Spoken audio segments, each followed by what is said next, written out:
So Pokemon Scarlet and Violet came out again. What I mean is when the Switch 2 came out, Nintendo put out a patch, or Game Freak put out a patch, that updated Pokemon Scarlet and Violet to 60 frames per second, added some new features, and made the game better. And that is what this video is going to be talking about. We're going to see what has changed in Scarlet and Violet. I played a couple hours of it. I'm just going to let you know my thoughts.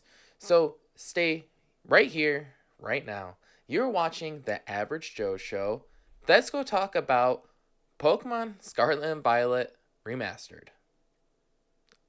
Let's go. Alright guys, welcome back to the channel. I hope you have all been doing very, very well. Today, like I said a few seconds ago, we are going to be talking about Pokemon Scarlet and Violet 2.0. Now, day one patch dropped. It was one of the must play probably on day one for the Switch 2 just to see how the game's running, because we all know if we bought the game at launch, this game was trash. Pokemon came out before the Switch 2 came out, said that we are getting a Switch 2 update, that they've been working on the game, but we also were expecting back when the game first launched, back in 2024, I believe, or 2023, whenever the game came out, we were expecting patches that would actually make the game run a lot better, and it just, every update came out and just nothing happened. So what has changed? What has changed that has made this game a little bit better? I'm not gonna go, there are still a lot of problems. There are still a lot of problems with Scarlet and Violet, but I think those are more or less put aside right now because of this update. So let's get into this. So I played for a couple of hours, and what I found is that there is really not a lot of new stuff. However, all the old stuff is better. Frame rates, 60 frames per second. Very nice. Pokemon spawning all over the map. There was a problem that I had originally playing the game with how it always felt like there were more items than there were Pokemon. And I don't know if it was added in this update for more Pokemon to spawn, or if the game just couldn't spawn them before the update. So you go into, there's a couple areas that you can just walk right into, and there are, I feel like there's like 30 different Pokemon all happening at once, and you can see them all, like if you're in a battle, you can see them all moving around in the background, which before the update, they would fade out of the battle. They wouldn't be in the background at all. I mean, they would have to be close, but they would just, if they were at a distance, they would just disappear. Now, you see Pokemon way off in the distance, and the popping isn't as bad. They're still popping, but it's much less noticeable. So spent a few minutes running around some of the areas in the DLC where there's probably a little bit more trees, a little bit more greenery, and I was trying to make the game crash. And is it perfect? No, it doesn't crash. I think I had a few crashes playing through the game the first time, but the only like areas of problems, there's two main ones that I found. So one is people.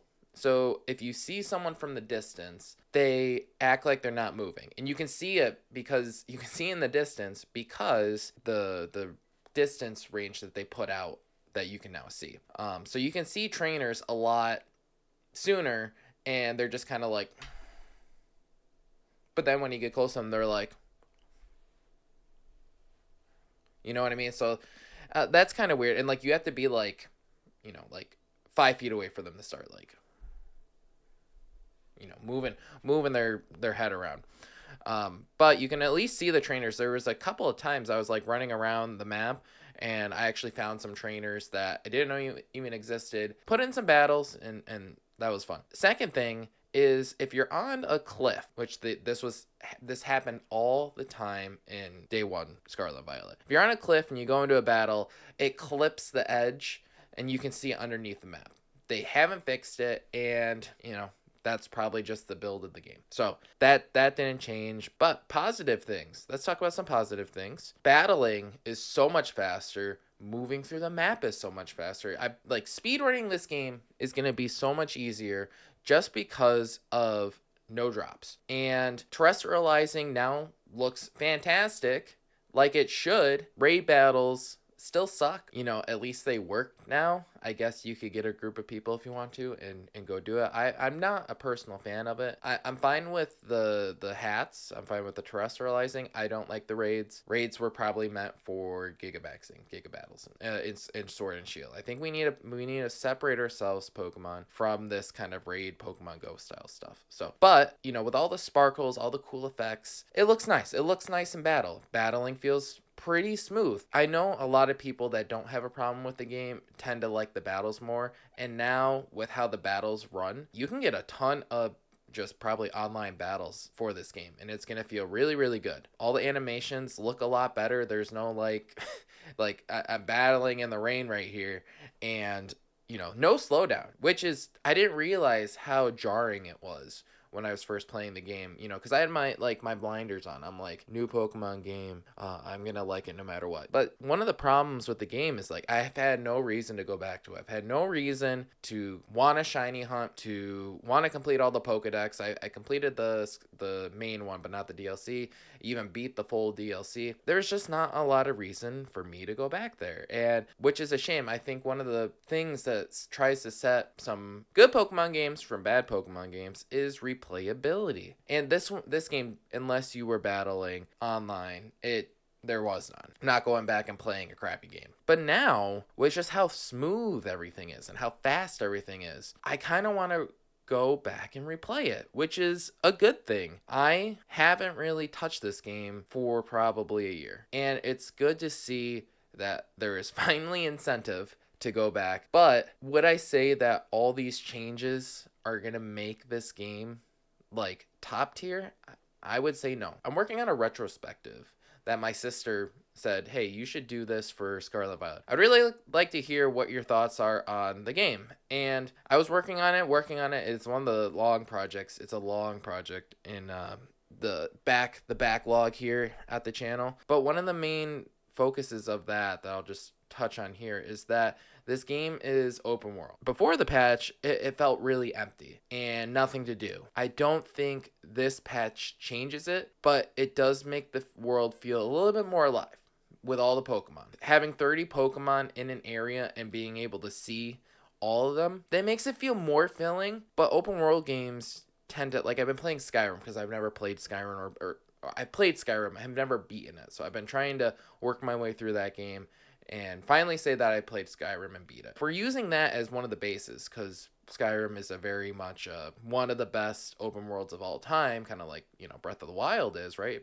Breath of the Wild took a lot of inspiration from Skyrim, and Pokemon's trying to do this open world concept, but they're lacking anything to do, like any missions, any challenges, any dungeons, right? Like those are pretty big parts of the open world experience. And I think Pokemon's missing the mark in several ways on trying to make this game open world. They're basically saying, here's this big map, here's all the Pokemon that you know and love, and it's open world. But I don't think that is necessarily what open world is. Like it's like the base bone, the basic, right? You're just on a map and you can just run from point A to point B without any loading. But that's not what makes it fun.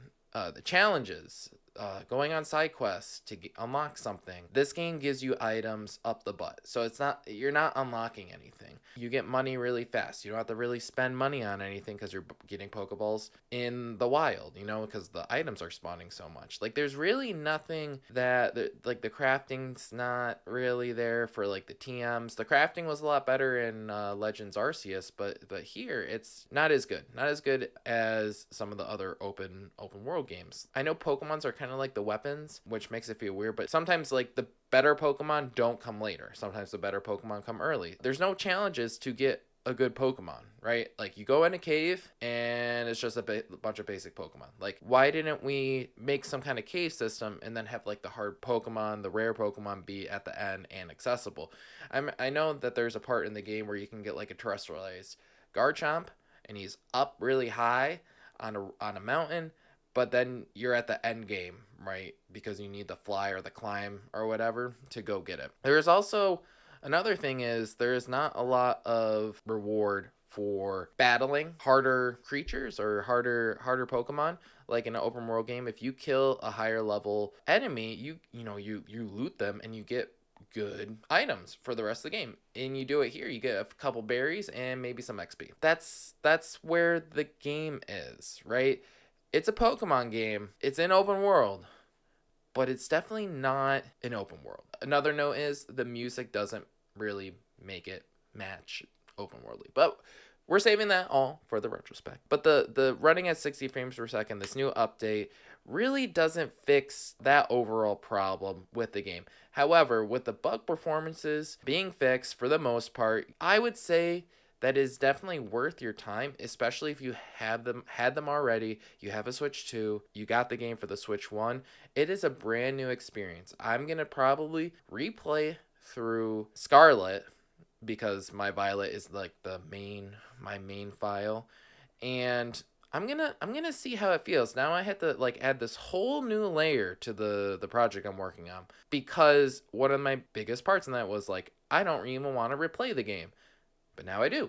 So update is good. Does it totally fix the game? I'm gonna have to find out. I'm gonna have to replay the game to really know my thoughts. I think it's a step in the right direction. It's making me more excited for Legends Za. I am less worried about that game now, because since the trailers are showing that it's running on this engine, the same engine they built here, and not Legends Arceus, I am much more comfortable.